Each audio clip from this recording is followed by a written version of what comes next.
Hmm.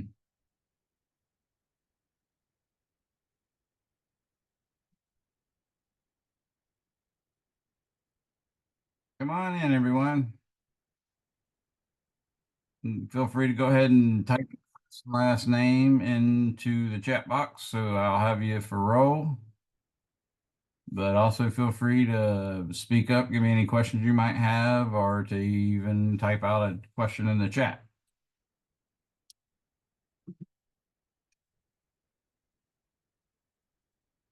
Hope everybody had a good weekend. We'll get started in a few.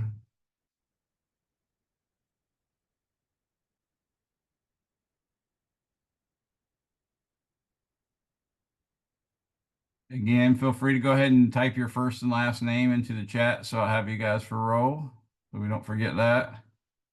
Anybody have any questions before we get started?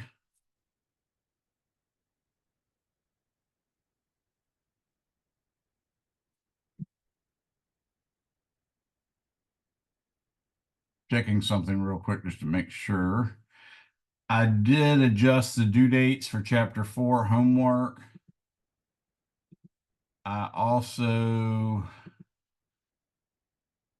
set your test, your second online test that's supposed to be due on October 4th now. It had originally been set to like September 30th or October 1st or something like that. That's all been set now to October 4th.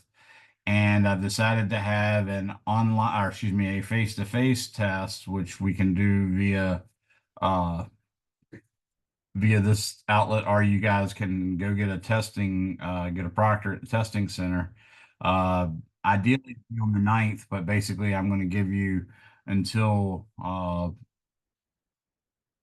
probably uh, maybe from the 7th until the Sunday after the 9th, whatever that is. That's probably what time period I'm going to give you for it. Uh, but ostensibly, I would expect you to have done it by the 9th. But like I said, I'll give you definitely till at least Sunday. What Anybody have chapter any would questions? this in-person test be on? This will be the first face-to-face in-person test. What chapters would it be on? Oh, okay, gotcha. You guys are 241, so that should be 1 through 4. Okay. I did make a new practice test. Remember, your first practice test was on chapters 1 and 2. Your second practice test was on 3 and 4. So I made a new one that's 1, 2, 3, and 4, and that's really for what we now are calling practice test 3, 4 test 3, which is really the first face-to-face test. So my question was, were you saying that it's open from the 7th to the 9th? That's what I'll probably do if someone Because that's a Saturday, Sunday, Monday.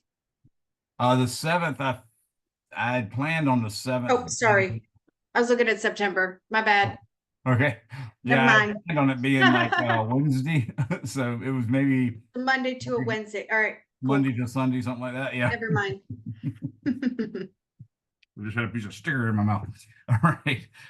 It looks like most of you have went ahead and text or chatted me your first and last name. If you haven't, go ahead and do that now before you forget.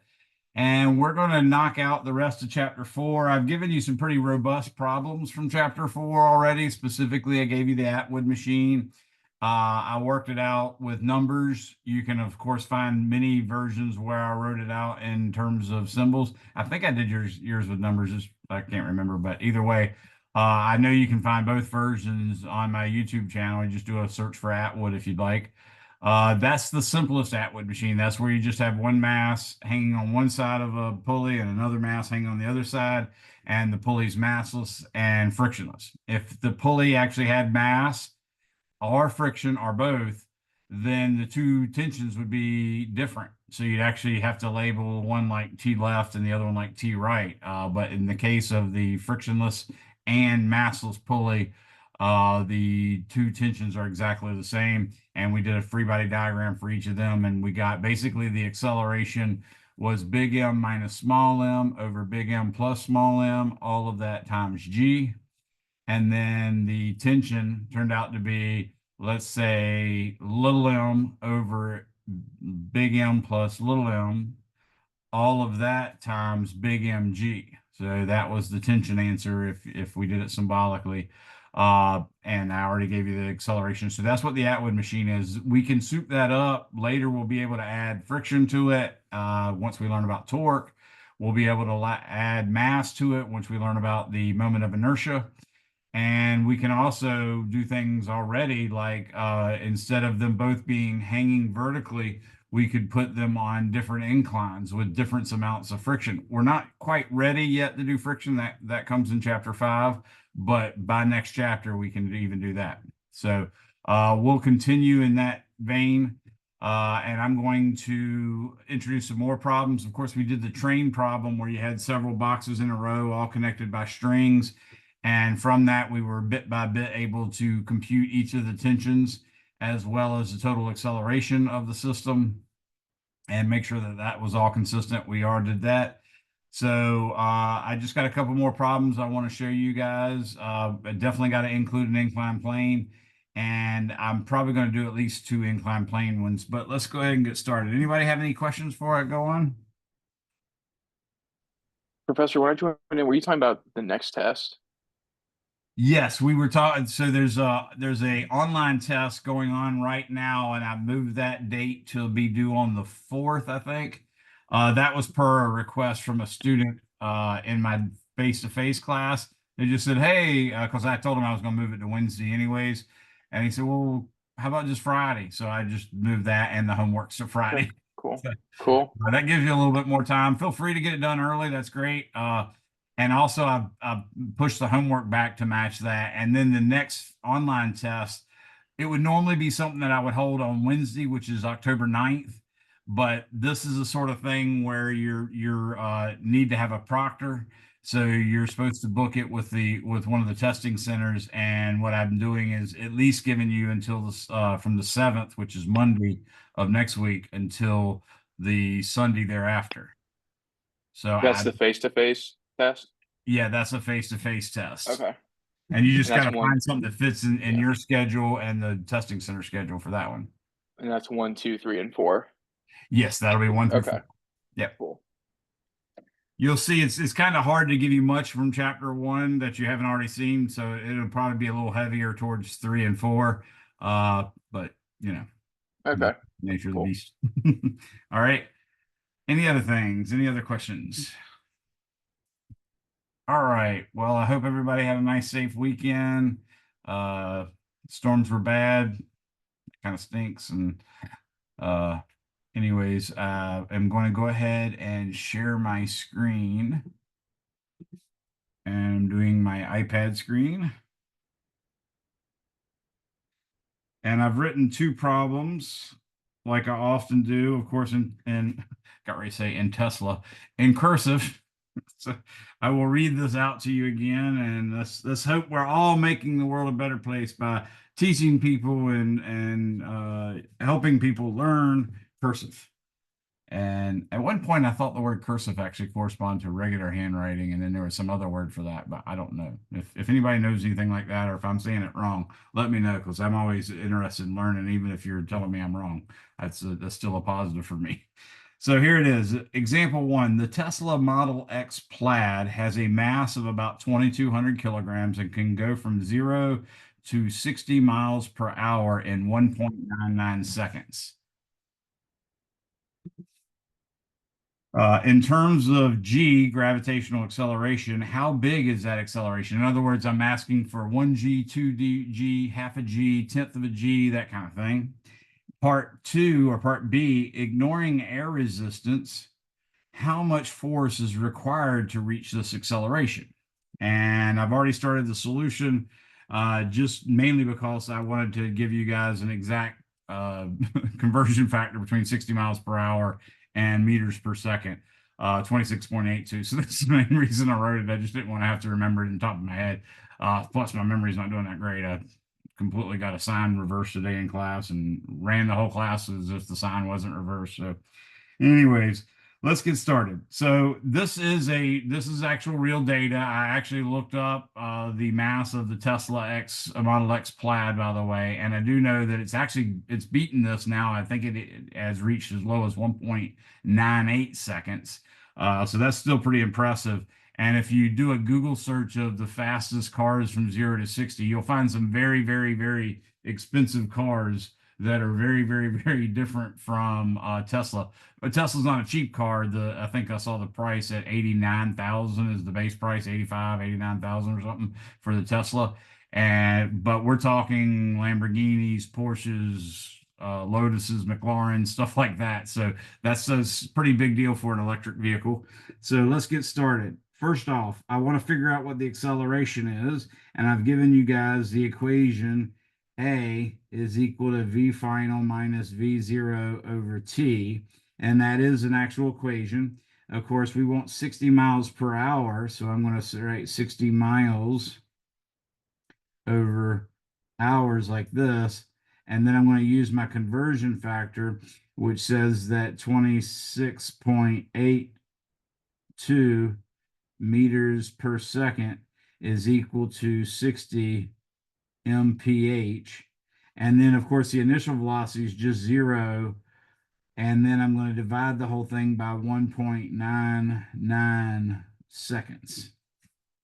So when I take the time to do this, basically I'm just taking 26.92, or excuse me, 26.82, and I'm just going to divide it by 1.99 because the rest of the math has been worked out for me. And I get 13.48, and that's meters per second every second, which I'm writing as meters per second squared, but I really encourage you guys to say it as meters per second per second. I really only had 2 sig figs with just about everything except for the 1.99 seconds. So I'm just going to underline all but 2 sig figs on that. The subtraction wasn't an issue here. Now, if I want to know what A is in G, what you have to do is take A, which equals 13.48 meters per second every second. So I just came in again. And what I'm going to do is divide it by 9.80 meters per second every second. So if I divide this answer by 9.8, I get 1.375 G. So that's what that acceleration is. So it is quite a bit faster than gravitational acceleration. That's pretty good. Okay. 1.375. Again, we're talking like a full G plus about 37.5%. I'm going to underline those 2 digits because they're not sig figs. Now I'm going to go to part B, and this is where I'm going to use the summation of the forces is equal to mass times acceleration. Now I'm asking you to compute what force is required to do this, and I'm ignoring air resistance, which going at 60 miles per hour, the air resistance is pretty significant. So this force will still be a pretty good size, but it's remarkable that it's even smaller than that.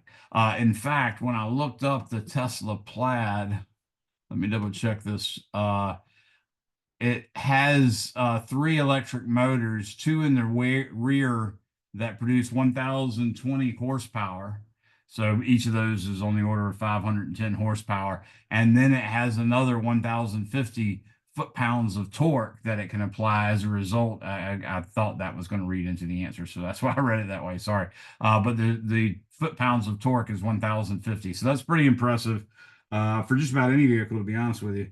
So let's go ahead and now calculate this. In this case, we do know there's air resistance, but really the biggest force is whatever force is pushing the tire ahead. To keep your mind straight about that, remember, this is part of the reason why Newton's third law is so useful. When you actually push your foot on the pedal of your accelerator in your car, basically the engine starts to rev up. In other words, the revolutions per minute go up. And that actually delivers a torque to your transmission or whatever. Well, it's normally your transmission. Even a front wheel drive has some sort of transmission that can change the gear ratio. So the rotation's a little different. And then it can go into the rear differential or another differential that can also change the gear ratio again. But at the end of the day, once you get past those differentials, you have the tires attempting to rotate. And if the tires rotate, but not so fast that that friction is not sufficient to hold it still, i.e., if it doesn't spin out, okay, then they're going to apply a force to the earth on the order of hundreds or thousands of newtons. And then according to Newton's third law, that exact same force will be applied to the tires of the car, but in the opposite direction. And that's ultimately what pushes the vehicle forward. So just to keep that in mind. So that's what we're going to work out now. What we have is the summation of the forces, which I'm going to say just goes to the basically the force is equal to 2200 kilograms times, now I'm going to use the actual acceleration that we calculated, not in G's, but in meters per second every second. And you can see when I multiply that by 2200, we get a force equal to 29,650 newtons. Now that's way more sig figs than we could possibly have, so I'll put this like that. But that's basically the answer. Anybody have any questions about that? Now there is a way ultimately we could relate this to horsepower and things of that sort. We're just not there yet. Okay, so we got to learn about power. Before that, we got to learn about energy. Because power is energy per time, and then of course energy is what gives us units of like joules or calories or something like that. In this case, almost certainly we'd be working in joules, definitely not BTUs, but still. Anybody have any questions on that one? All right, so that's a pretty straightforward, simple application, but it's the kind of thing that you definitely, would at least like to know an order of magnitude. How big of a force is that? Now remember, a Newton is about a quarter of a pound. So you'd actually have to divide that by 4, roughly. And that still gives you about 7,400 pounds of force. Okay. And remember, 2,000 pounds is a ton. So that's almost 3.5, or excuse me, almost 3.25 tons. So that's a pretty substantial force. Let's go and look at this other one. It says, what average force is required to stop a 2,000 kilogram car if it is moving at 60 miles per hour? If you wish to stop it, if you wish to stop within a distance of about 60 yards. Okay, so that's what we're looking for here. I'm going to say a yard is roughly the same as a meter, so that's okay. I'm also going to say that 60 miles per hour, as we just learned, was about 26.82 meters per second. So I'm going to use that. Here goes my solution. Now, what I'm going to point out is, again, 60 mph is about equal to 26.82 meters per second. We're also going to say that 60 yards is approximately equal to 60 meters. Now, that's not really true. Remember, a meter is like 39 and almost right around an eighth of an inch, whereas a yard is 36 inches. So we're certainly off. In terms of 60 of them, though, yeah, maybe we'll be off by, 1 whole meter or something like that, but that's okay. We're just trying to work out roughly what this is going to be. So to do this, we actually have to figure out what the acceleration is. We're going to say the initial velocity is 26.82 meters per second.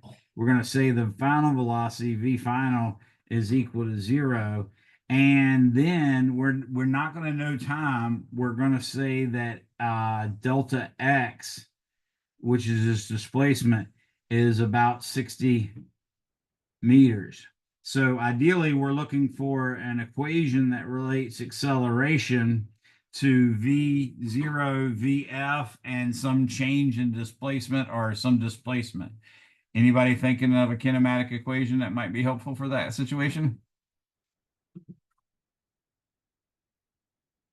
I'll give you a hint. There you go. The initial squared plus That's the one. last part. So yes, we're going to use VF squared is equal to VO squared plus 2A x minus x0, which we normally call just delta x. So that's acceptable as well. What we got to remember here, of course, is the acceleration will ultimately be in the negative because with this equation, it's not a vector equation. It's in terms of squares. So no matter what, if you have a final velocity that's 0 and initial velocity that's not 0, then the final velocity squared minus the initial velocity squared is clearly going to be negative. So we have no choice on that. I can put all this stuff in though, and that'll say 0 squared is equal to 26.82 meters per second squared plus 2A times 60 meters. So from this, we should be able to get that A would be 26.82 meters per second quantity squared. There's definitely going to be a negative on there. And then I've got to divide that by 2 times 60 meters. So A in this particular case is going to be 26.82 squared. That's 719. So I'm really only good to the tens place there. Now I'm going to divide that by parenthesis 2 times 60 close parenthesis, and that gives me 5.99. So I'm still looking at 2 sig figs. That's okay. So I get a answer of negative of negative 5.994 meters per second every second. So that's what the acceleration is. What we're using, of course, is the summation of the forces equals mass times acceleration. So now that we have the acceleration, we can see that the total force, which I can just call like that if you want, or I could just say F total, is got to be equal to 2,000 kilograms times 5.994 meters per second every second. Notice I'm not keeping any negatives.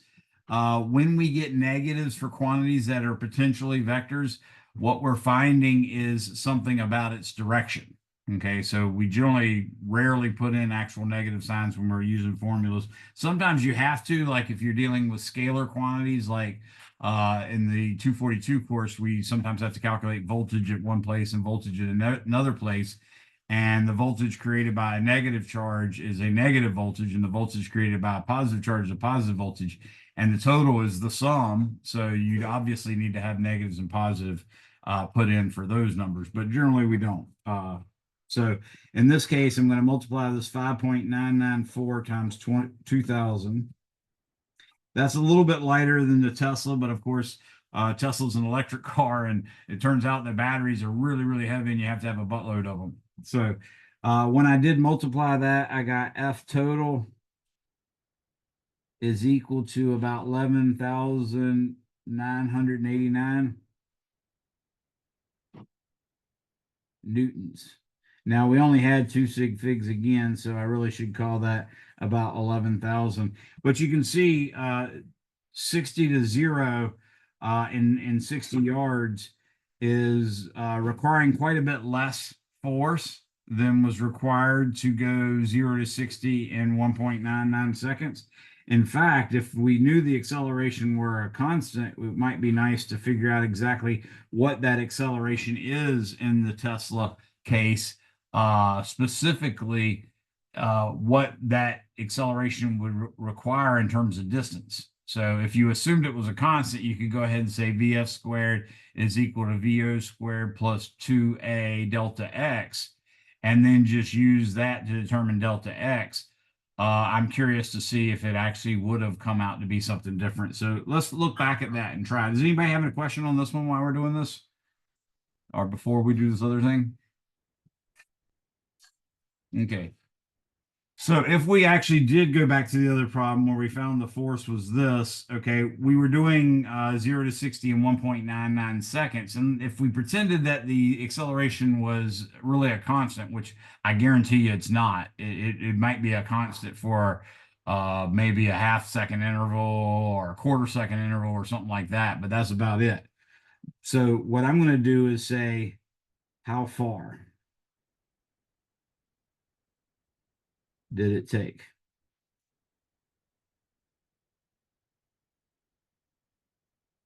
Approximately. Okay. So what I'm going to do is say VF squared is equal to V0 squared plus 2A delta X. And of course, that gives me delta X is equal to VF squared minus VO squared over 2A. We actually know basically this stuff.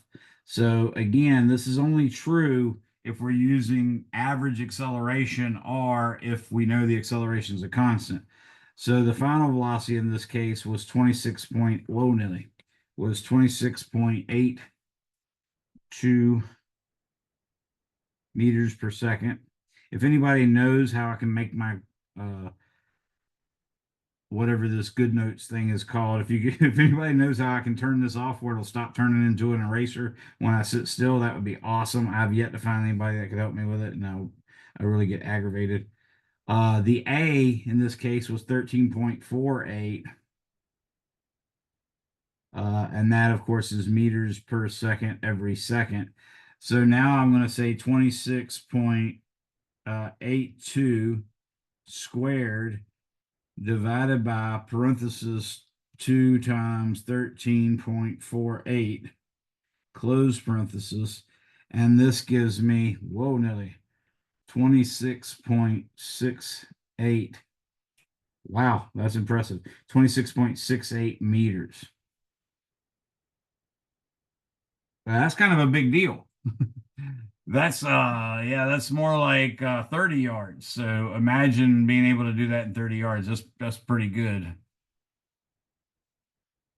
Okay. Anybody have any other questions?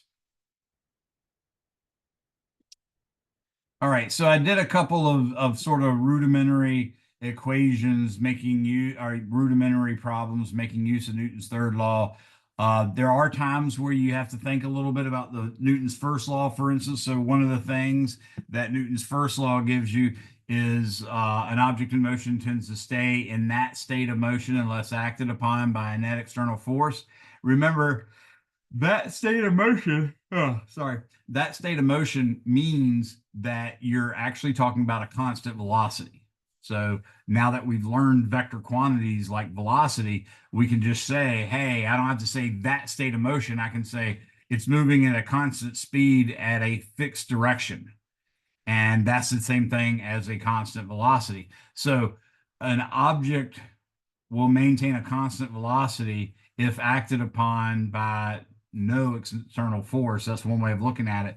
So if you find only one force acting on an object and you know there's one force acting on it, but you see it's not accelerating, then you automatically have to figure out what other forces are acting on it. So that's a way you can use Newton's first law in a way that maybe you hadn't thought of. That, for instance, is why we have a normal force, which I know we talked about before, but let me just refresh your memory on this. I'm going to mark this off like that. And what you're going to look at is imagine this is a table. And let's imagine this is a box of mass M sitting on the table. Okay. Now, if we drew a free body diagram, we could draw this little mass M right here. And let's say I would draw this to represent the positive y-axis and this to represent the positive x-axis. Okay. Now, what I know for a fact is that gravity is pulling downward on this mass M, and that amount of gravity that's pulling down with is called the weight, which equals M times G. So you might, for a split second, think that's the only force acting on it, and it makes a little bit of sense because you say, "Well, it's just a table. A table's not going to know to apply a force to something." Blah blah blah. Right? Well, that's really bad thinking. Okay. So here's the deal: if you're looking at this box or this mass or whatever book on this table, and you see it not moving, and you wait a split second and it's still not moving, and it's still not moving, then what you have is a velocity of 0, but not for an instant. You can have a velocity of 0 for an instant and have an acceleration. But what we have is a velocity that's 0 and still 0 and still 0. So according to Newton's first law, an object in motion tends to stay in that state of motion unless acted upon by a net external force. We've got an object staying in a specific state of motion, namely 0 velocity, and it looks like only one force is acting on it. But that can't be right because there's no way you can make one force and get a 0 out of it unless that force was 0, in which case it wouldn't be a force. So with this in mind, you already have to reach the conclusion that there is another force, and that force we're calling the normal force. Okay.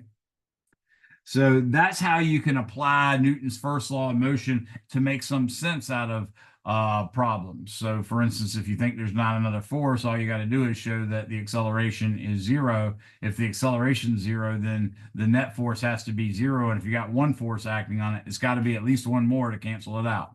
Does that make sense? Okay, so today so far we've worked out or made use of Newton's first law of motion and Newton's third law of motion when I discussed with you exactly what forces are being applied to a car to make it accelerate. All right, so let's do another problem now. I don't think there was anything else specifically that I was really worried about. What I am going to do is I'm going to start off with drawing an inclined plane. So let's imagine that we have an object sitting on an inclined plane like this. Okay. This is horizontal, and what I'm going to say is this is the angle theta. Okay.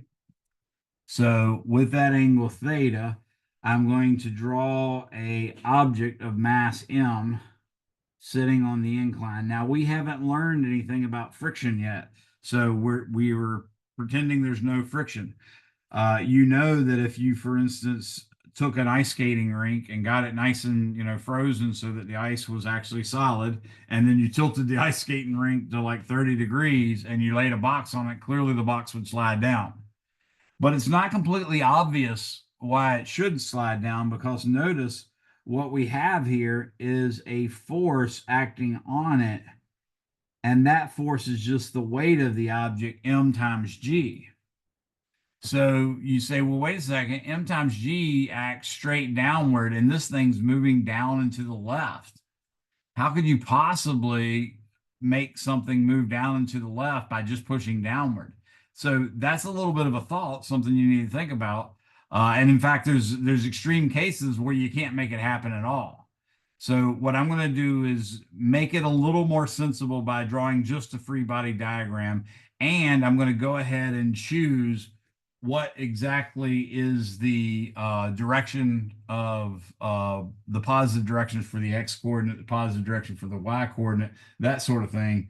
And then when we do that, I'm going to go ahead and solve for the acceleration that it would get, assuming 0 air resistance and 0 friction. So what I will do is I'm going to go ahead and create a coordinate system that's tilted. Just about all the time that you try to solve an inclined plane problem, you will use a tilted coordinate system. When we go to study banked curves, that's like the only time that I remember where I haven't found it that useful to use a tilted coordinate system. So when we actually start trying to calculate what friction is necessary to keep a car from sliding off of a banked curve, and we're trying to figure out, those angles and stuff like that, that's one of the few times where you don't tilt the axis to be parallel to the hypotenuse of the triangle or the inclined plane. So in this case, what I'm going to do is say, okay, this is my coordinate system. That's my positive y direction. And this is my positive x direction. And you should be able to make out that this would be the angle theta right there. Okay. Now what we have here is a mass M. And as I said, the formula for weight is equal to M times G. So I'm going to say this is weight equals M times G. Now, I need to work out a little bit of details, so that's why I'm doing this, is I need you guys to understand exactly what I'm doing. So I think everybody can see that that angle theta is exactly the same as this angle theta on the incline. Obviously, the drawing's not perfect, but I'm just saying that's supposed to be the same angle. Does everybody see that? Okay. Because of that, I can now say, let's pretend that this is a right triangle right here. If that's the case, then this angle is 90 degrees, and this angle right here is anyone? What would that angle be for that triangle? That angle in the triangle. Let's give a good concrete example. Let's pretend theta is 30. There you go. If theta was 30, you already correctly said it. The other one would be 60, right? It's 90 minus theta. That's the key thing that we're seeing here. So this would be 90 degrees minus theta would be that one. Now notice this is the x-axis and this is the y-axis. So this big angle right here is a full 90 degrees. And if this one is 90 minus theta, what's this one going to be? This is 90 minus theta. What's this one going to be?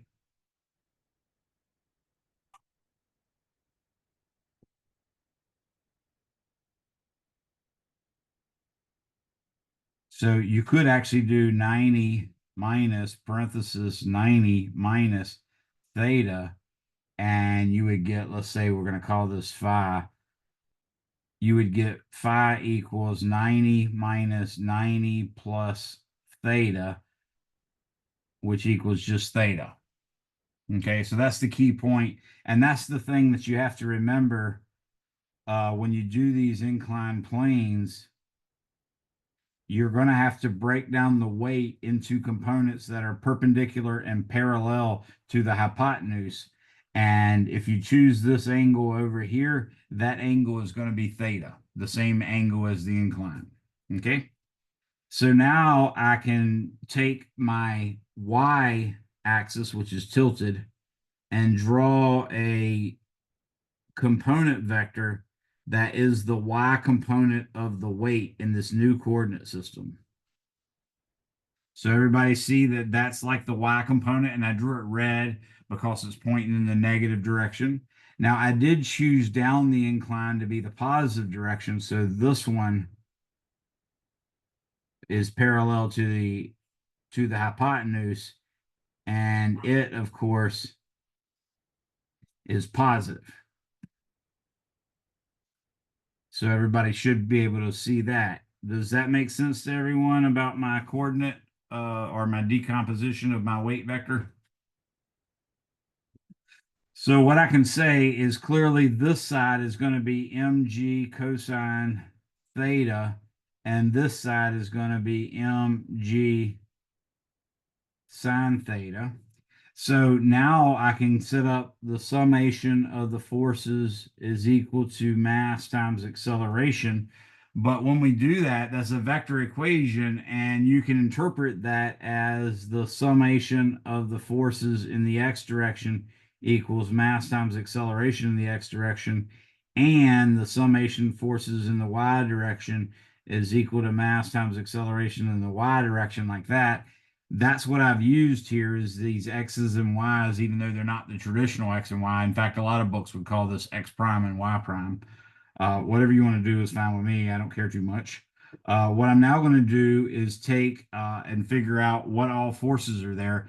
I have now accounted for the weight mg, but can anybody think of a force I left off in my free body diagram?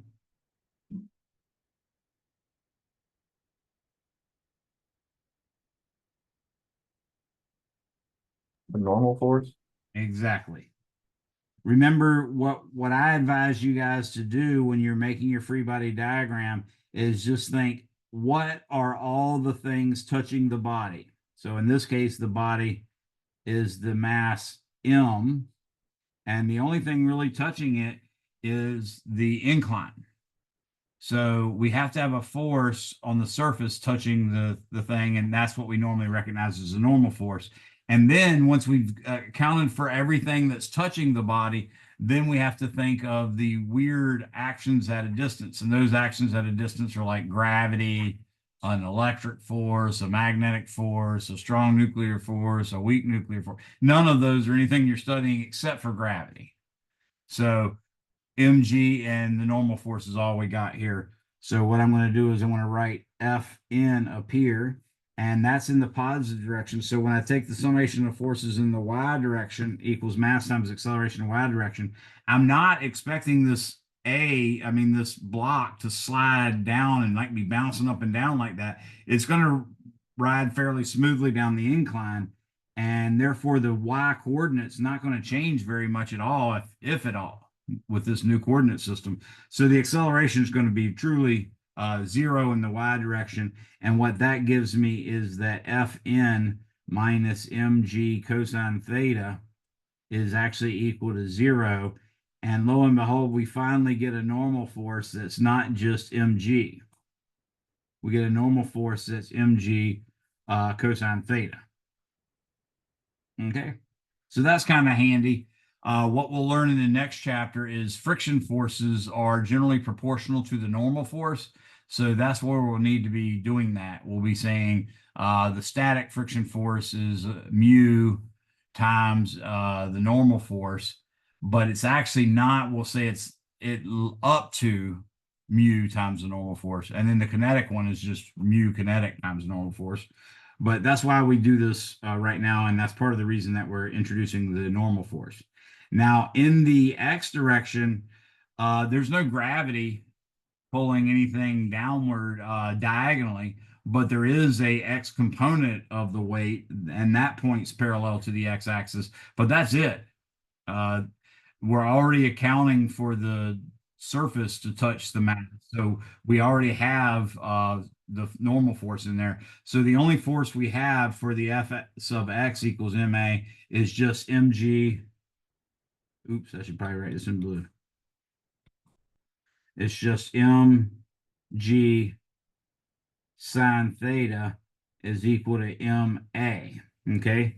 Now you can see if I divide both sides by m, they disappear, and all of a sudden we have a Galileo moment where we see, oh, the acceleration is going to be a formula that is independent of mass. So all bodies that slide down inclines at the same rate if you can ignore air resistance. And in fact, that rate is A is equal to G sine theta. Now, that's also going to turn out to be, if you ever watch Big Bang Theory, you'll see probably, I think it's like the second episode of the first season, where basically Penny's got an ex-boyfriend who's still, no, not that one. We don't want that one. There's a one, maybe it's the second or third episode, where she's getting some furniture coming in from IKEA, and she asked that they put it in her room, and they're like, yeah, no problem. Well, they're down there at the floor when the people deliver it, and they're not going to carry it up the stairs at all. So they just leave. And that leaves Sheldon and Leonard to slide this box up the stairs. And Sheldon says, okay, well, we're physicists. We can figure this out. The stair has an incline of, let's say, 30 degrees. The sine of 30 degrees is about 1/2. The weight of this is 100 pounds. So, and then Sheldon, of course, quickly says, wait a second, the sine of 30 degrees is exactly 1/2. But the big thing is they actually do use G sine theta. And you see that they actually took the time to make it correct. So that's kind of fun. Anybody have any questions on that? Okay. So now you know exactly why something accelerates down an incline, and you know how to break a weight vector down into components parallel and perpendicular to the hypotenuse of the incline. Does that make sense? Everybody think they can do that now? All right, there's another type of problem that I want to show you. I've already shown you the Atwood machine where you basically end up getting two equations, two unknowns. Remember the Atwood machine had the unknowns were acceleration and tension. And when we put the F equals ma equations together, we got T minus little mg is equal to limit little ma, and we got big Mg minus T is equal to big Ma, right? And that just begged us to add the two left-hand sides of the equations together because one had a positive t and the other one had a negative t. And that is something that math teachers normally teach you guys to do. They don't necessarily go for it with gusto. They often will, multiply one equation by one number and another equation by another number so that when you add them, they'll have equal but opposite coefficients and stuff like that. But they don't make that big of a deal of it. But either way, I wanted to show you that because that consistently turns out to be the right way to solve or the easiest way to solve that system of equations. There are other ways, but a lot of times when I give you an equation or I tell you how to do the solution, that turns out to be the way that works every time. And I didn't get that a lot when I was taking my physics classes, my calculus-based physics and stuff like that. So for instance, one subject that we covered was conservation of linear momentum. And there's a really nice, neat, quick and dirty way of solving that system of equations that the textbook shows you, but it didn't necessarily say anything about, hey, this is the way, or this is the way that always works. I didn't get that until I started teaching. And then I realized, holy crap, this is like the only way that always works. So anyways, keep an eye on that. That's partly what we're doing is we're giving you little techniques. And a lot of times what we're saying is this technique will basically work every time. Okay. So I am telling you that when you have Atwood machine type things, it's almost always a good idea to add one and subtract the other. Well, you're basically just adding the two equations, one of which happens to have a negative coefficient in front of one of the unknowns. All right. So now I'm going to do another problem. Now this problem is going to be a fuzzy dice problem, say. Now, I want to say it's fuzzy dice, but fuzzy dice make the physics a little more complicated because fuzzy dice are not spherically, or they're not axially symmetric. So if you hang fuzzy dice or anything that's really weirdly shaped, like a hammer or a framing square or something like that, if you hang them, they don't hang straight down. Like if you tie a rope to, say, a framing square, let me draw a picture of this. This is a picture, say, of a framing square.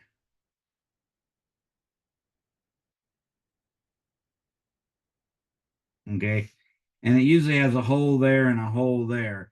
Now, if you actually tied a string in there and you tried to hold the thing up, there's a good chance that because of the weird shape of the framing square, you might get the actual rope hanging at some crooked angle like that, right?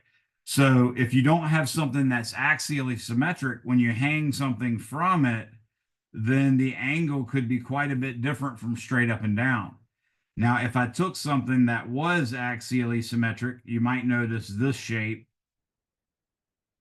is actually the shape of what we call a plumb bob. And you can see it's cylindrical and even has a sharp point at the bottom like that. So if you hang that type of object from a string, because of all that symmetry, if you're able to hang it from something along the axis of symmetry, then it'll hang straight down every time. Okay. So ideally, I'd like to say this is a problem about fuzzy dice because, all the young people are all cool riding around with the fuzzy dice hanging from the mirror, right? Yeah, I know that's not really a thing anymore. I'm making fun of myself here. All right. But the big important thing is whatever you hang from the rearview mirror is not necessarily going to be as kosher as you like. So what I'm going to do is I am going to imagine a windshield. Nope, that's a really crappy windshield. I'm going to imagine a slightly more sporty windshield looking like that. And then I'm going to have the little block that holds the little rear view mirror on there. And then I know that has a little ball sort of joint, if you will. And then that has a little ball sort of joint, if you will. And then this runs up like this, and it has a ball with a sort of joint like that. And then that attaches to, say, your rear view mirror like this. Okay. Now, what I'm going to do is imagine initially having something hanging straight down. Now, this chicken leg looking thing could also be confused with a sinker from fishing, you know, the lead sinkers for shore fishing or whatever. You can imagine that, but those also have a pretty good deal of symmetry with them. Now, if you imagine this car is all of a sudden going to take off with an acceleration A, what's going to happen is this string is going to be required now to not only hold up the mass of the bob, but it's also got to pull the bob forward so that it can match the acceleration of the car. So we're going to say A is given. And what we're going to try to figure out is theta is question mark. Okay. Now, what are we doing here? What we're imagining is, and you have a little experience with driving a car probably. So if you hit your accelerator with all your might in a safe way, at a safe time and that sort of stuff, you'll notice that it takes off really, really rapidly, at least initially. But it quickly starts to change. You can feel the acceleration is not able to keep up with that high acceleration that it has initially. So we're looking for basically a time interval on the order of a half to a whole second during which the acceleration would be roughly constant. If we can sort of focus on that, then we could actually read the thing or maybe have some camera that's recording it, and that would give us an angle theta at any particular instant, and then we could do the calculation to figure out what the acceleration of the car is if we had the acceleration in terms of theta. But what we're trying to do is calculate what is theta in terms of A. Okay. So we're going to imagine the acceleration is constant for just long enough where this thing will swing back and then stay at that angle. We don't want it going up and down because that means the Y is going to experience some acceleration in addition to the left-right X motion. Okay. So I am going to draw the free body diagram as follows. I'm going to first draw a coordinate system because I like coordinate systems, and it makes life a little easier when you're thinking about them and when you're trying to describe them. I'm going to put a mass representing the mass of the plumb bob. I'm going to put it right there. And I am going to imagine that there is a tension in the rope that's holding it. And that tension is T. Okay. Now remember, ropes, chains, strings, fishing string, that kind of stuff. Those are only strong in tension. And that's why we use tensions to represent the actual forces that they give. You can't, you can't take a cooked spaghetti noodle and use it to push something down a tube. It's just not going to work. You all right in there, baby? Thought I heard somebody choking. Okay. So I'm going to imagine now that this too is at an angle theta, just so we can compare it back to the original diagram. So there's our angle theta, and our angle theta is what we're trying to get. But that T I left in black specifically because it's not parallel to the x-axis or the y-axis. So I got to break it down into components. Now the actual weight is parallel to the negative y-axis, and that's going to, of course, be m times g. And I wrote it red to suggest that it's negative. Okay. Now, I can break this tension into a component that's positive because it's in the positive x direction. and that's going to be called T sub x. And then it also has a positive y component, and I'm going to call that T sub y.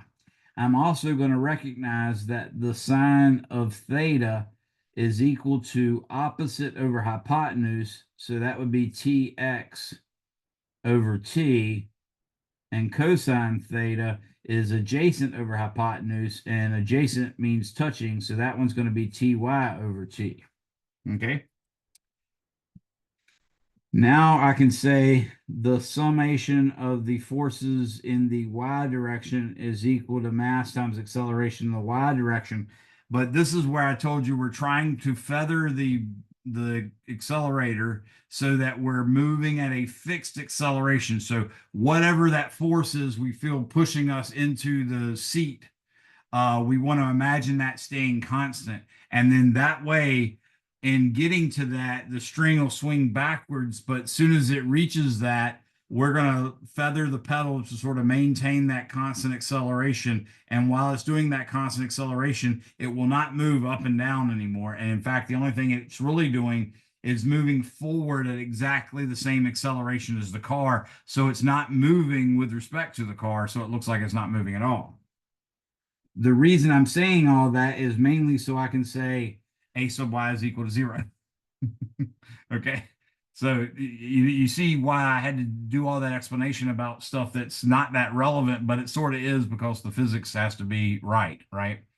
So what we have now is we have a positive Ty, which of course is positive because it's pointing up. And that's the only force in the vertical direction, in the positive vertical direction. And then the other force is in the negative vertical direction. So that's going to be a negative mg, and that's all equal to 0. Now I'm going to make use of the fact that Ty is equal to T cosine theta. So I'm going to say T cosine theta.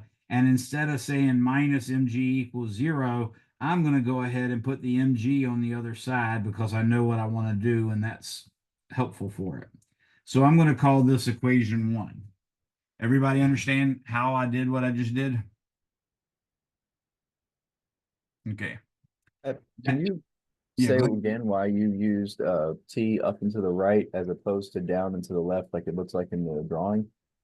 Oh, gotcha. Okay. So if you're thinking about the weight that's hanging, the weight would say, I would like to fall straight to the floor of this vehicle, but that stupid string is slowing me down. So that's the reason why it's got the tension in the string has to be in an upward direction. And it also say, I'd also like to just sit here, but no, the car's taking off and going to the right. Therefore, the string's pulling me to the right. So basically you can sort of think of it that way. You can imagine yourself being like a elevator rider inside of the object, or you can just try to think, hey, what way has this object that's hanging from the string have to move because the tension's going to make it do that. So can you see now how you definitely have to have the tension pointing up and to the right instead of down and to the left? Yeah, I got it. Okay. And this is a wonderful thing about physics, unlike chemistry. If you have a question, you don't really understand it, hang something from a piece of string and then try to pull it forward because you can just do it and you can literally feel which way the string's pulling. So don't feel bad about doing that kind of stuff. That's actually very ingenious, and that's exactly the way you want to act. All right, now let's do in the x direction. The summation of the forces in the x direction equals mass times acceleration in the x direction. Now, in this case, the acceleration is not 0. If you're imagining the frame of the mass, it's 0. But the deal is the car is the rest frame of the mass, and the car is accelerating forward. And you don't get to accelerate for nothing just because the thing you're in accelerates. If you don't believe me, just jump in a Vet or a DeLorean or something with some kind of, well, you're not going to find a DeLorean. I should just leave that off. Let's say a McLaren, and let them hit the accelerator one time. What you'll see is your head gets yanked back. That's because your head's trying not to do whatever the car does, but it has to. Okay. So in this case, we only have one force that's pulling forward, and that force is the tension in the x direction. The tension in the x direction, of course, is T sine theta. So I'm going to write this as positive t sine theta is equal to m times a, where a is the known acceleration of the vehicle. So that's our other equation. Now, here's the main reason I'm showing you this, okay? If you take high school algebra 1 or high school algebra 2 or college algebra or pre-calculus, they're going to teach you a lot of different ways, or they did teach you a lot of different ways to solve systems of equations. And you've seen, for instance, that you can add one equation to another, you can subtract one equation from another, you can multiply one equation by a number, multiply the other equation by a number, and then add them or then subtract them, all sorts of good stuff like that. But one thing they hardly ever tell you in math, and there's a good reason for it, is guess what? You can actually divide one equation by the other. Okay.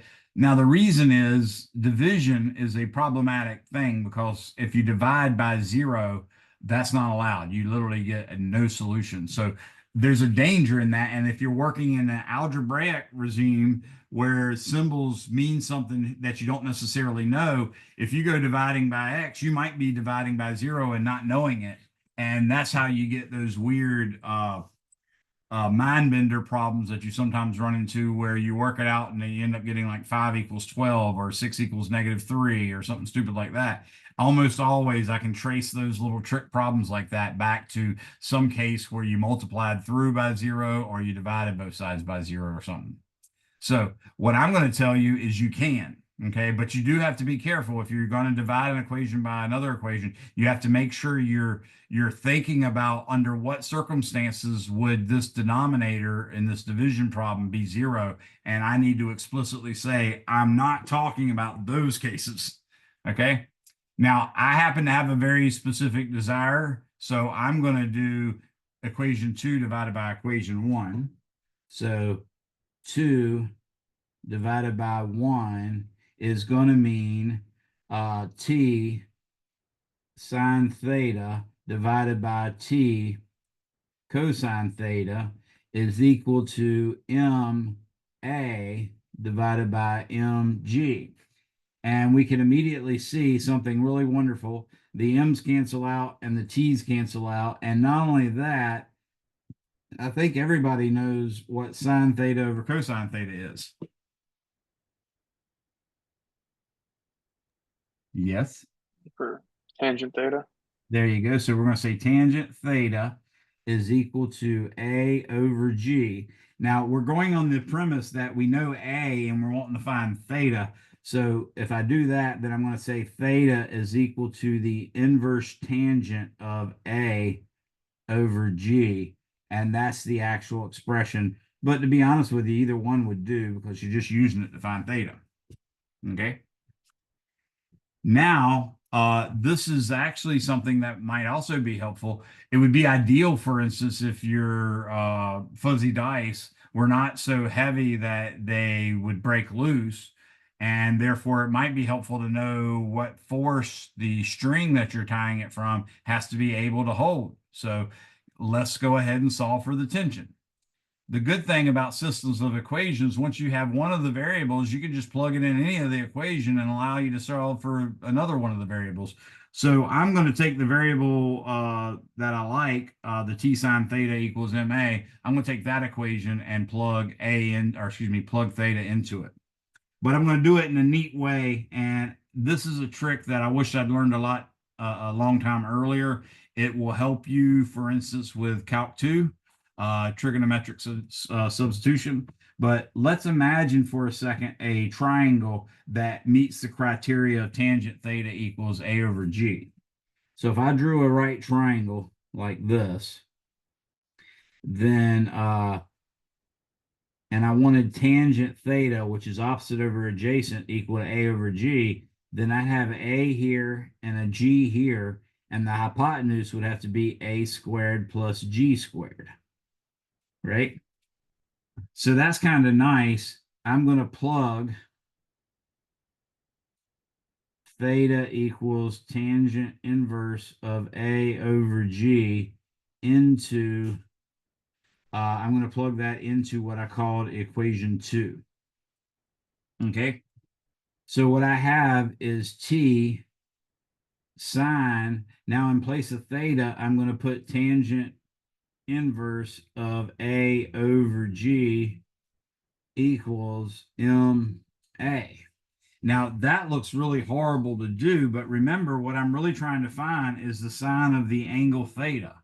And the sine of the angle theta is opposite over hypotenuse, and that's clearly A over the square root of A squared plus G squared. So this whole thing right here just becomes A over A squared plus G squared square root like that. So that's kind of nice. And not only that, that shows us that A can be canceled out with this A over here. And lo and behold, what I'm going to get is T. I'll write it in black. I'll get T is equal to M times the square root of A squared plus G squared, which notice that does exactly have the units of acceleration times mass. So that's it. Anybody have any questions on that one?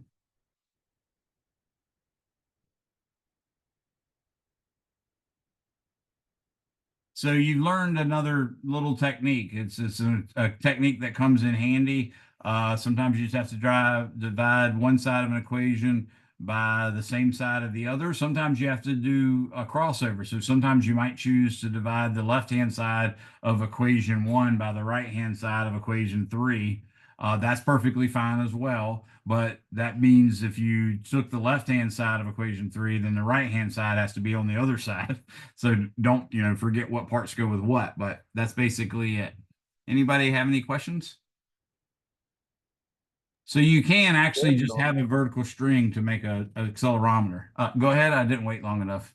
Is there a normal force in a diagram like that? No, you don't have to worry about normal forces unless something's sitting on a plane. Because normal is supposed to be the word that means perpendicular to a plane. So if you have something hanging from a string, no normal force. But that's good because that's a force you got to look for. So it's good that you're thinking in terms of that and trying to keep up with that. But anyways, we don't have to with this one because it's on a string. Anybody else? All right. So we got a little bit more time. What I think I'm going to do now is investigate a slightly more complicated Atwood machine. So let's imagine now that I have an inclined plane like that, and mounted on that inclined plane is a nice little pulley. And then sitting on this incline is a mass little m, and it's attached to a string that runs parallel. Notice it's parallel to the hypotenuse of that incline, or of the inclined plane. And then over here, hanging from this side, is a mass big M. Okay.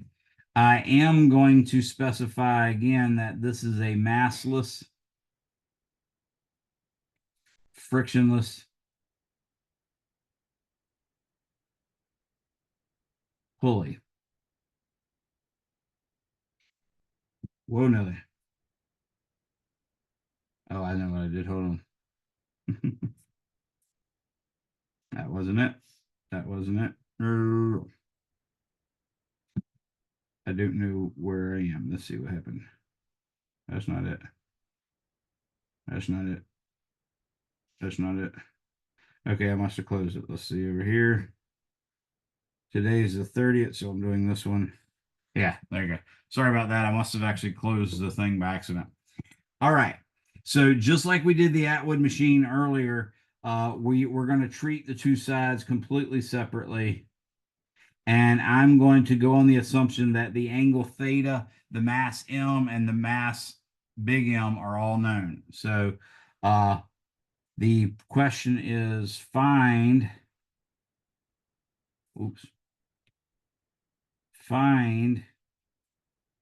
T and A given M, M, and theta. Okay, so that's what we're trying to work here. Again, I'm going to try to keep sign conventions consistent from one side to the other. This looks like whoever drew it, which clearly was me, is suggesting that mass big M is so big that it's probably going to win by pulling the whole thing down. Now, I just completely made it up out of my rear end, so I have no idea what's going to happen. And not only that, I didn't give any magnitude, so we're just going to go with it. But that's sort of what you do is you think, okay, it looks like they're telling me that one side's going to go down. I'm going to choose that to be positive, so most of my signs will be positive. So I'm going to first draw the free body diagram for the mass big M. So there's my mass big M. And what I'm going to do is I'm going to say and you can call it X, you can call it Y, you can call it Z. I'm going to call it X just because I know that's almost certainly not what you would have done. Okay, I just want to make a point that it doesn't matter whether you call that X or Y or Z, you can do it. Okay, now when I look at mass M, I see exactly one thing touching it, and that's the string. And when I see a string is touching it, I have to think, oh, that force has to be a tension. And then I also have to imagine the things that could act at a distance. And we haven't learned anything about electricity, magnetism, nuclear forces. So all we're left with is gravity.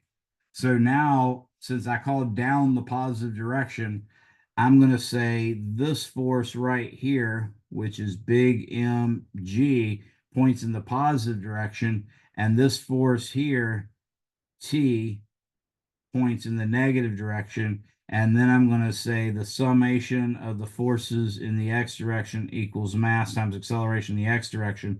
And I'm going to make the same argument I did before. If we're not allowing the string to stretch or get slack, then if I pull down on the right-hand string and I move it by 1 inch, the left-hand string is going to move 1 inch up the incline. Does that make sense? If I did that in 1 second, the left-hand side is going to do that in 1 second. So the first one showed that the positions are basically going to change by the same amount. The next one said that the velocities are going to be equal. And now if I pull it 1 inch, say, in 1 second, and then 2 inches in the next second, then the exact thing will happen on the left-hand side. That shows us that the two accelerations are the same. Okay. Now, also, because the pulley is massless and frictionless, the mass big M has a string that it's tied to. If that pulley was really, really heavy, you could imagine the tension on the right-hand side would be really big, because not only do you have to lift little m up the incline, you've got to rotate this really, really heavy pulley. So that's how you can see in the extreme cases, you would have the tension on the right be bigger than the tension on the left. But the opposite of that's true, because we have a massless frictionless pulley.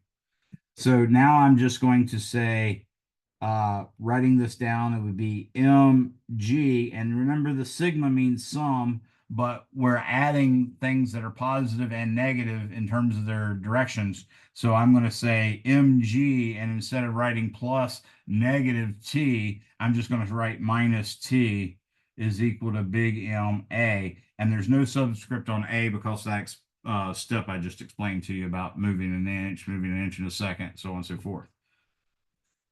Everybody agree with that equation? Yes. Okay. Now let's do for the other one. Now the other one's a little bit weird, okay? But what we're going to have is a mass little m. Now, when big M goes down, what we see is little m goes up parallel to the incline. So I'm going to call this direction the positive x-axis, because now they're sort of in the same direction. Now, the forces I have acting on this are, of course, the tension in the string, which points in the positive direction, because that's obviously what's pulling the little m up the incline. But I also have, of course, a component of weight, because it's on an incline. I'm going to put the y-axis this way, and I'm going to trench this way, and now I've got to put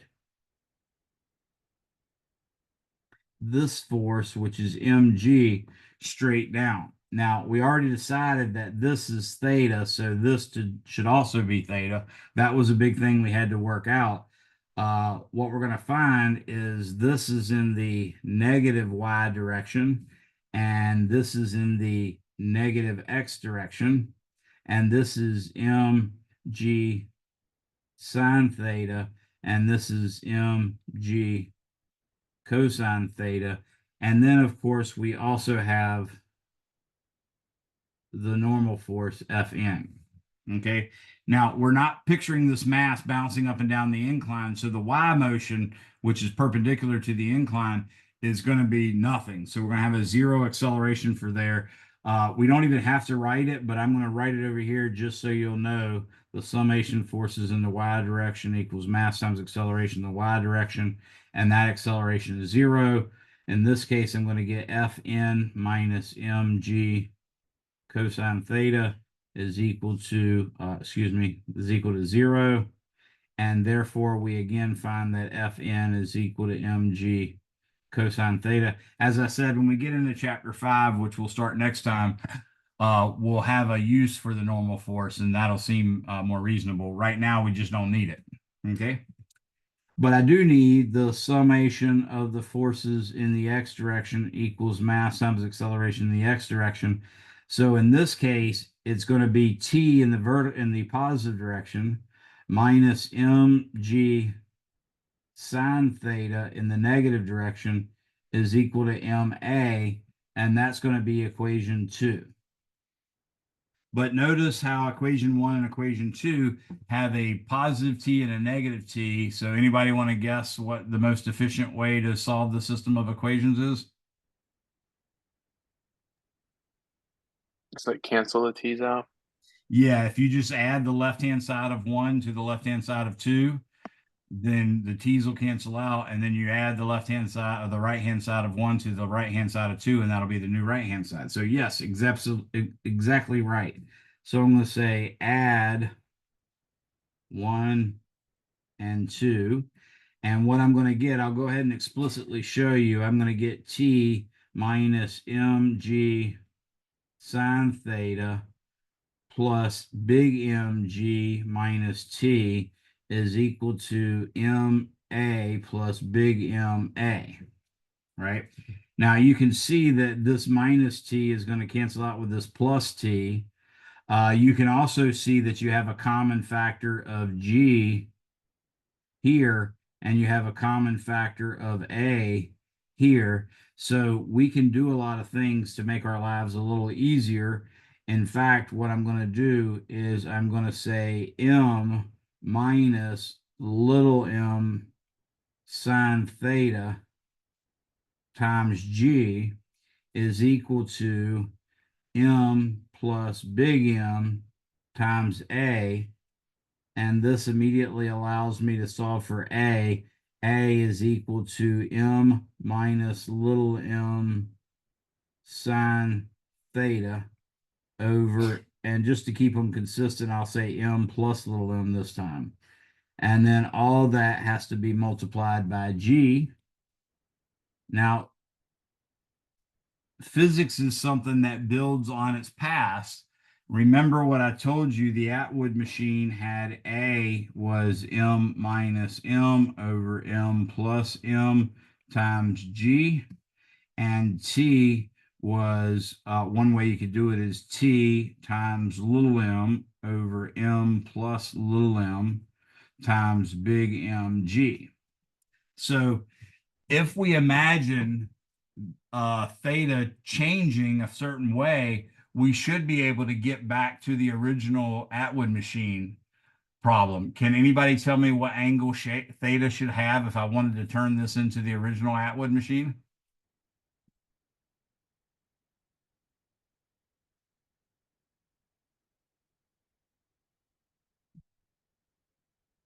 Don't try to think of the math. Try to think of the picture of the original Atwood machine,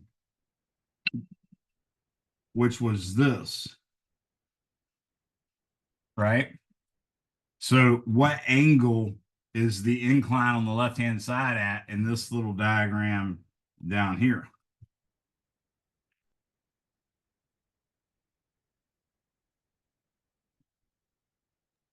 $270. That's sort of right. You're thinking along the right lines. The main thing is, yes, it's upward. Okay. So if you put 90 or 270 there, you'd get a good result. So for instance, the sine of 90 degrees is 1, and m minus m sine theta becomes just m minus m. And you see that's exactly the result we got from the Atwood machine the first time. So that's what I was shooting for. You can always use that as a check to make sure you're getting something consistent. If this came up with something different than that, when you tried theta equals 90 or theta equals 270, then clearly either you chose unwisely for the theta, or the more likely culprit is you messed up on the math to get to it. Now that I have this, I can actually plug this back into either equation and solve for t. Equation 2 is better because t is positive in that one. So I'm going to say plug in t. Plug A into equation 2. So when I do this, what I'm going to get is t minus mg sine theta is equal to m times m minus m sine theta over m plus m times g. Now, obviously, I'm going to need a common denominator. So what I'm going to do here is I'm going to leave that t, and I'm going to put the other thing on the other side. So I'm going to have m g sine theta as my numerator initially, but I need a denominator of m plus m. So I'm going to divide by m plus m and multiply by m plus m like this. Okay. Now I've got that term, which was just this guy pulled over to there. Now I've got to take this term and add it to it.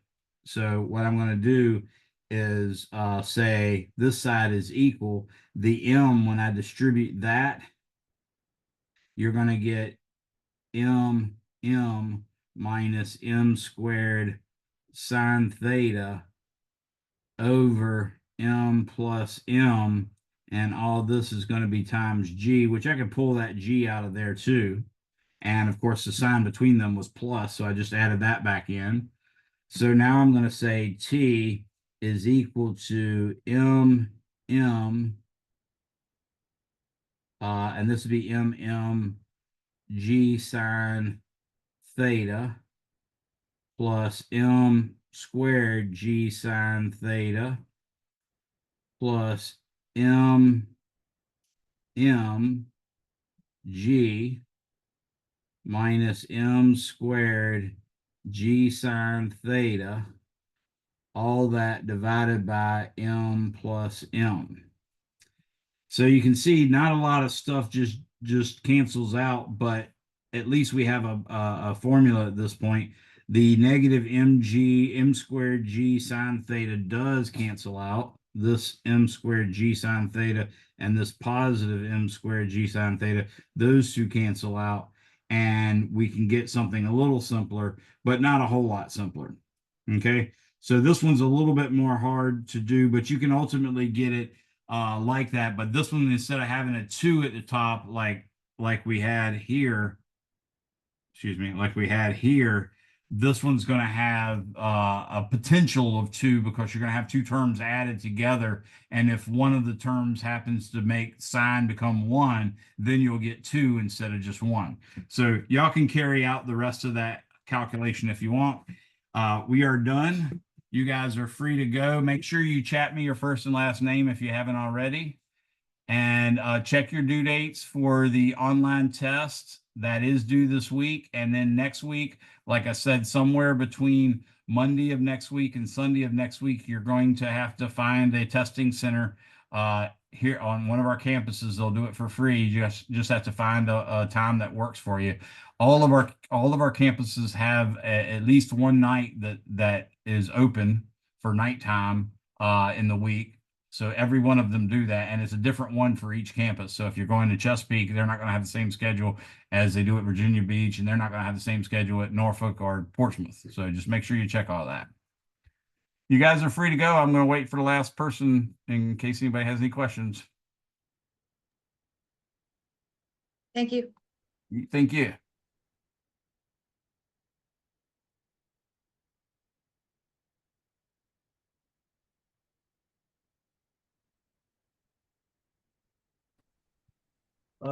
Hey, Professor, I have a question. Yes.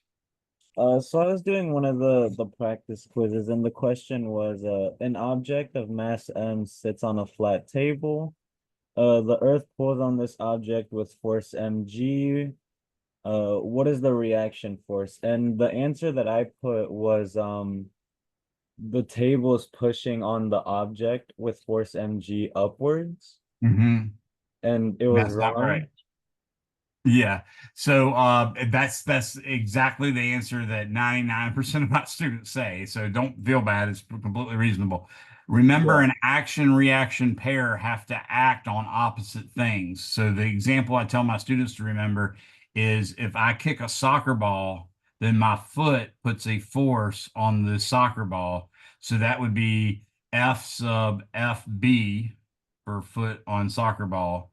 And then the reaction force is a force on my foot as a result of the soccer ball. So I said first was force FB. That's the force of the foot on the foot due to the soccer ball. Now I have the force on the soccer ball due to the foot. That's an actual action reaction pair. So when you say what's the action reaction pair between the earth pulling down on a mass with a force of mg, it's that little mass on the table pulling up on the earth with a force of mg, but in the opposite direction. Okay. And you said action reaction pairs act on what? Opposite objects. Okay. So, you were saying the earth is pulling the book or the box on the table or whatever, and then you were applying that because the force obviously is the same. So it seems reasonable that that must be the reaction, must be the force of the table on the box. That's not it because that's two different things acting on a third thing, basically, because you had the earth pulling on whatever's on the table. So whatever's on the table and the earth is one force, and then reverse that, that's the other for the action reaction pair. Okay, so then it's just the object is then pulling upwards on the earth then. Yeah, it seems weird, but that's what it is. Okay.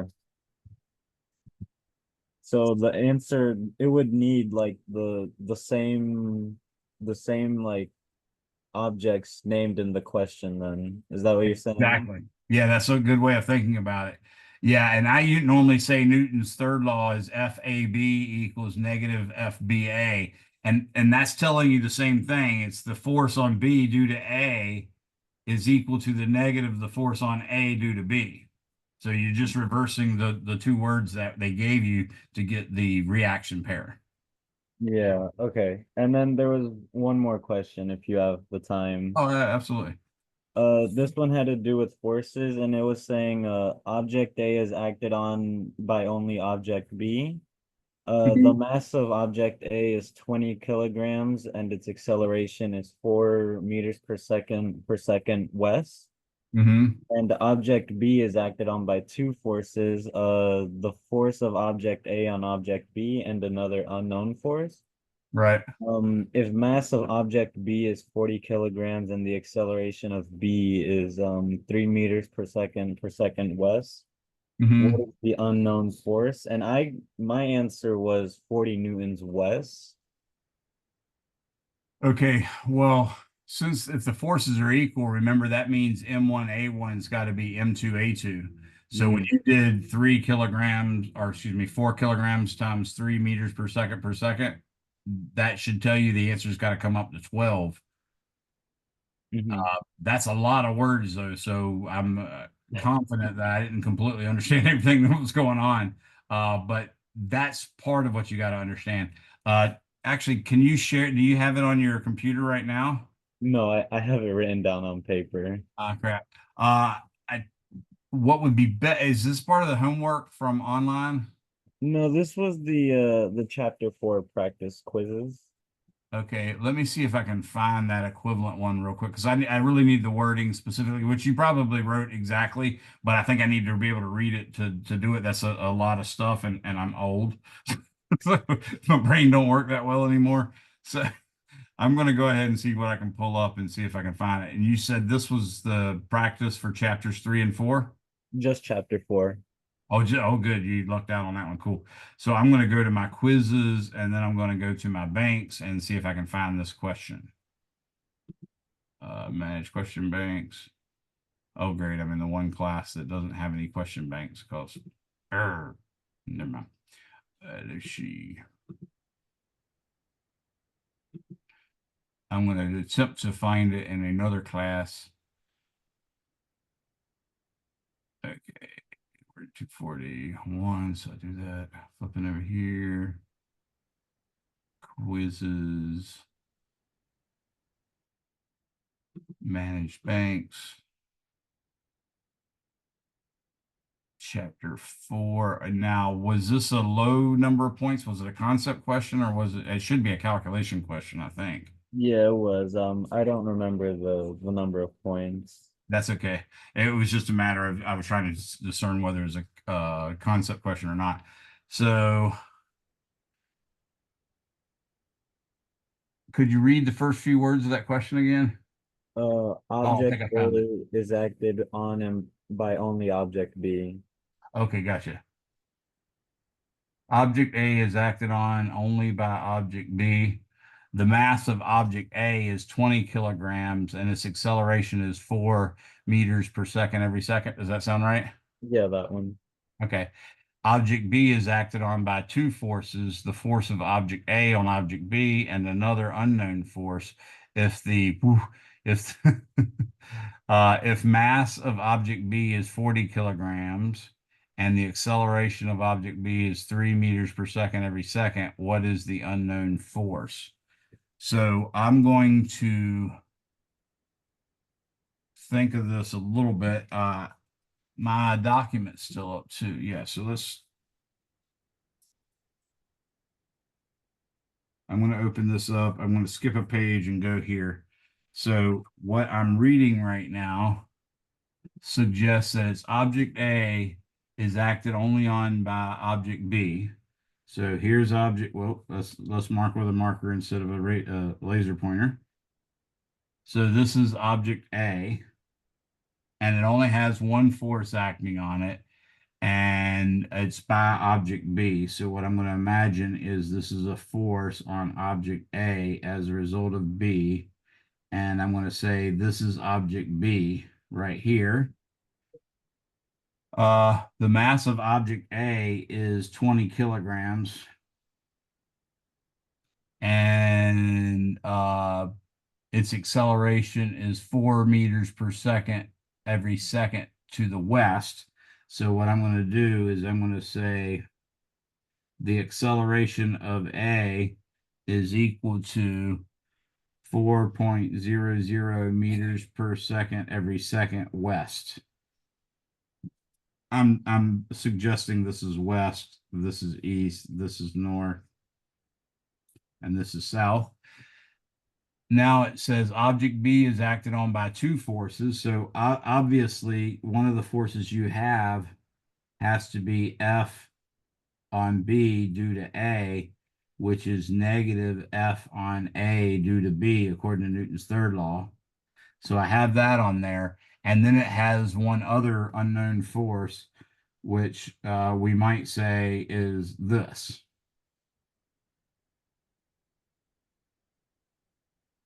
Now I'm trying to express that it's unknown, so I didn't show that the angle is variable, but it could be, obviously. Okay. So it says object B is acted on by two forces. If the force on object A, a force of object A on object B, and another unknown force. Okay, so that's then it says if the mass of object B is 40 kilograms. So I'm going to write this over here and say this is 40.0 kilograms. And object B's acceleration is 3 meters per second every second to the west. So I'm going to say meters per second squared to the west. What is the unknown force? So, okay. So what we have to see is we know that F on B due to A is actually going to be the same as the force that was on A due to B. It's equal in magnitude. Now, since we know A's acceleration, we can say that the force on A due to B is in fact the mass of B, excuse me, mass of A times the acceleration of A. So I'm going to go ahead and write this as 20.0 kilograms times 4.00 meters per second every second. And that's going to give you 80.0 newtons. And this direction is to the west. So the force on A due to B is west.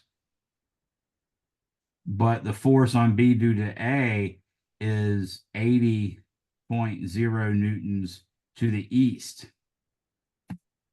Okay. But we know B accelerates. So what we have to say now is I am going to say the east would be the positive X direction.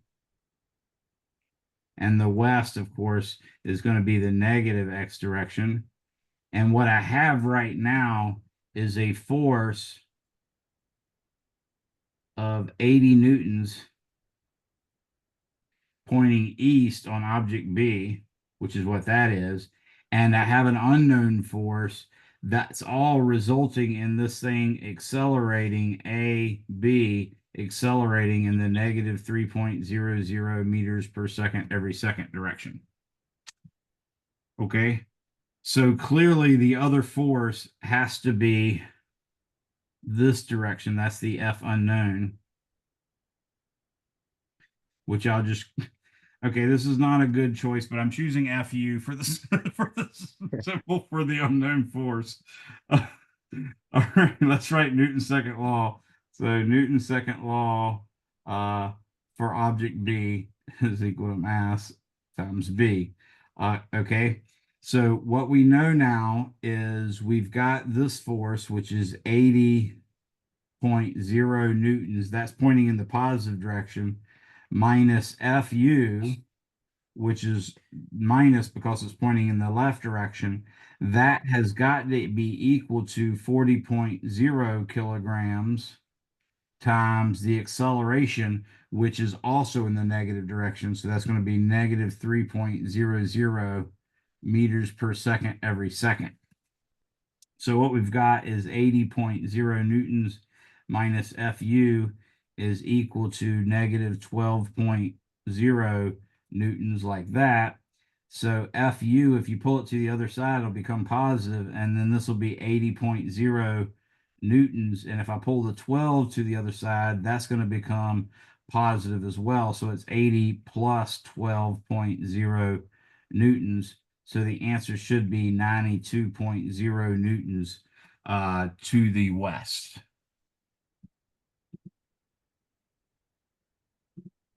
I was actually trying to look at it, see. And it says a wrong answer. Yeah, because I did look up the question Uh-huh. and it told me 200 newtons. That's what it, yeah, that's what it's claiming. And so here's my way of thinking about it. I remembered like the sum of all forces is equal to the mass and acceleration. So I just used that of B, which gave me 120 newtons to the west. Gotcha. And so then I just added the 80 newtons of object A, and that's how I got 40. Gotcha. And so then I figured it had to do like with those three numbers. So I mixed it around a bit, and then my So you got second what you fellow- like? Yeah. Were you able to come up with a way that gave you 200? No, I just got lucky, but I just figured like it has to do with these three numbers. Yeah, I would argue that my answer is right, but what I would say as a caveat is, assuming I read it correctly, then I did it correctly. But there's a high probability that maybe I didn't read it correctly. So I will definitely check into this. Either way, if that one pops up as a test question, let me know. Uh, Specifically on the Or on I any think your online answer is test. right. I think you multiplied wrong because it's Oh, 40 times -3. oh yeah, that's 120. Duh, stupid head. Yeah, that's right. So yeah, 4 times 3 is -12, but if we want to get all fancy and do 40 times -3, that's a whole different ball game. So this is going to be -120.0 newtons. Okay. Now if I do that, then so I get to 200 newtons. There you go. Thank you for fixing that for me, dude. So 80 newtons plus 120 newtons is going to give me, in fact, 200 newtons. And as we said, that has to be to the west. So 200 is right, and I'm a crackhead who got it wrong. Okay. Not really crackhead, but just picking on myself. So, well, yeah, that's cool. So evidently the answer is right. So what I was getting ready to say, ignore that because clearly it's right. I will. I'm surprised I haven't ran into this question before. I don't remember doing it. I'm not even, yeah. That's a really I like that question. It's very good. But it's a little nerve-wracking. It can make it really hard on a student, but I love this kind of question for a homework or a practice test. Uh, I don't think I'd be mean enough to do that during an actual test unless I know everybody had already done it a couple times. So Yeah, then I feel a little bit I better think because I got it. your diagram as well was much better than mine. I just drew like two blocks and like I drew a block B. Obviously, I Uh-huh. put B on the left, and on the right, I drew like block A, showing that like they're both going west. And I think I just couldn't like wrap my head around like what would be the other object, like or the other force, the unknown force acting on it. Right. Yeah, I mean it's not easy to read. That's why I had to read it myself, not because you didn't necessarily word it correctly, but because it's a complicated problem to think out. So I really had to draw that just to make it make sense to me. So yeah, I like that question. It's a good question.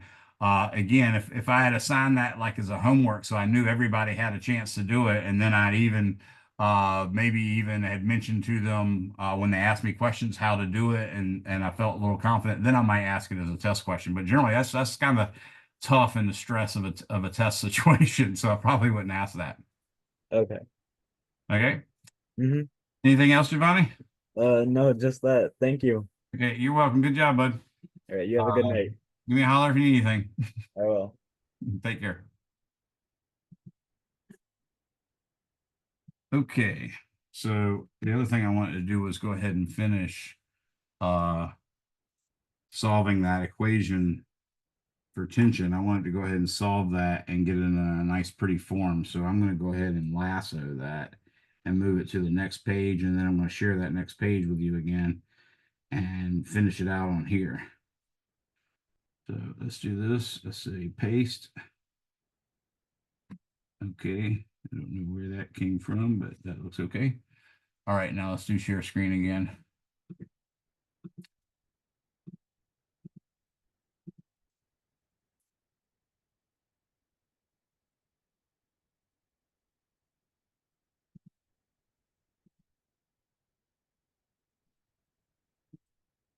Okay. So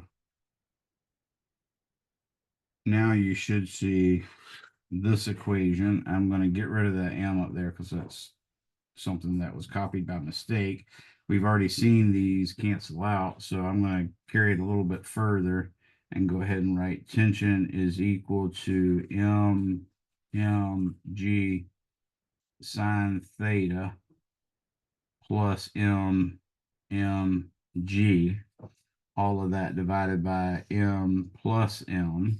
So this is a lot easier than I thought. What I'm going to do is factor out a common factor of M, big M, and G.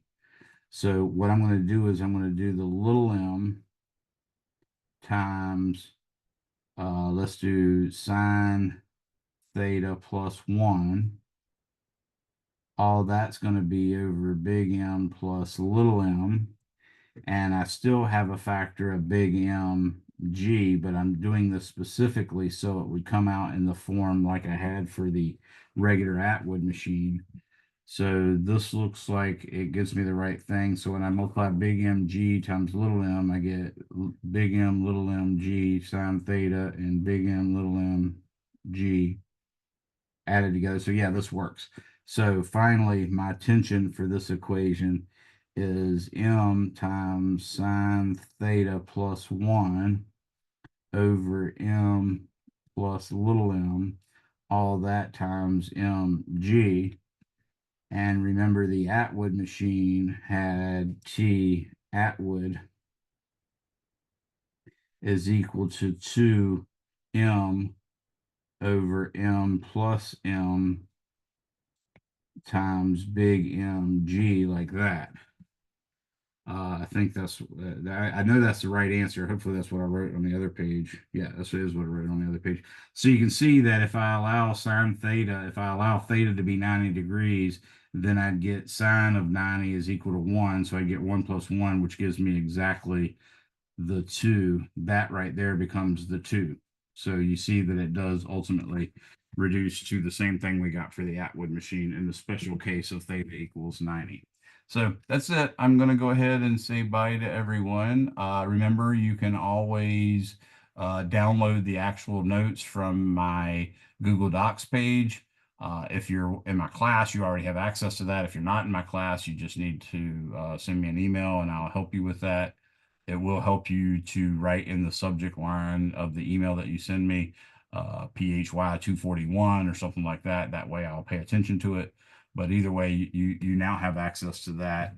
And it's actually listed as PHY 241N02B _09302024. So if you actually did get into my Google Docs page, then you could just do a search for 09302024 and boom, that would be the only one that pops up.